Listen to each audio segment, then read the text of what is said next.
What if the reason people don't listen has nothing to do with what you're saying, and everything to do with 7 invisible patterns you're missing? You're in a meeting, you share an idea, and everyone just keeps scrolling on their laptops.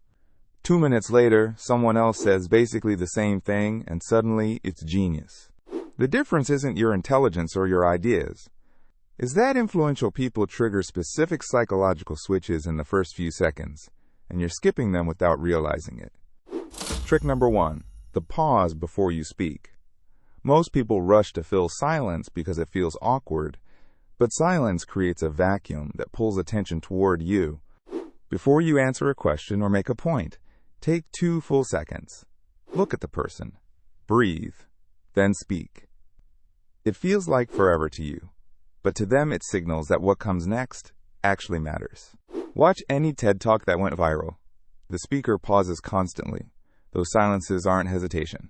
They're hooks that keep you leaning forward, waiting for the next word. Trick 2. Lower your pitch at the end of sentences. When your voice goes up, it sounds like a question, like you need approval. When it goes down, it sounds like a statement of fact. Record yourself speaking for 30 seconds.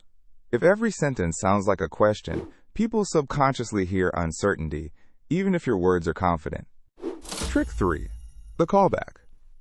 Reference something the other person said earlier, even from a different conversation. It proves you actually listen, which makes them listen back. In your next conversation, say something like, "You mentioned last week you were stressed about that deadline. How did it go?" They'll remember that you remembered. And suddenly, your words carry weight. But here's the thing nobody tells you. These tricks only work if you actually care about the response. People can smell performative listening from a mile away. Trick 4. The specific compliment. Generic praise gets ignored. But when you name the exact thing someone did well, their brain lights up and they associate you with that feeling. Instead of, "Great presentation," say, "The way you explained that data in the 3rd slide made it finally click for me." Now they're not just heard, they're valued. Trick 5. Ask the question they're afraid to ask. In every group conversation, there's always one question everyone's thinking but nobody wants to say. Be the one who says it. The boss is explaining a new policy that makes no sense.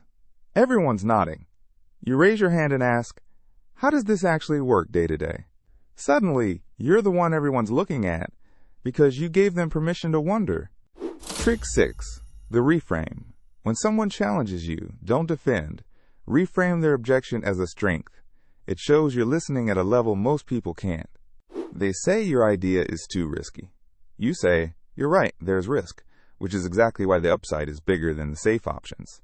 You just turned their doubt into your selling point. Trick 7. End with a question, not a statement. When you finish talking, ask for their take.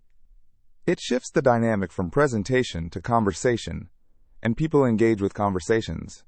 Instead of dropping your point and walking away, finish with, "What do you think?" or "Does that make sense to you?" Now they're part of it. And people listen to conversations they're part of. Here's the truth. These 7 tricks work because they're not manipulation. They're respect. You're not forcing attention. You're earning it by showing people their voice matters as much as yours. If this clicked for you, subscribe. We're breaking down one psychology principle every week that actually changes how people see you. And drop a comment. Which of these 7 are you trying first?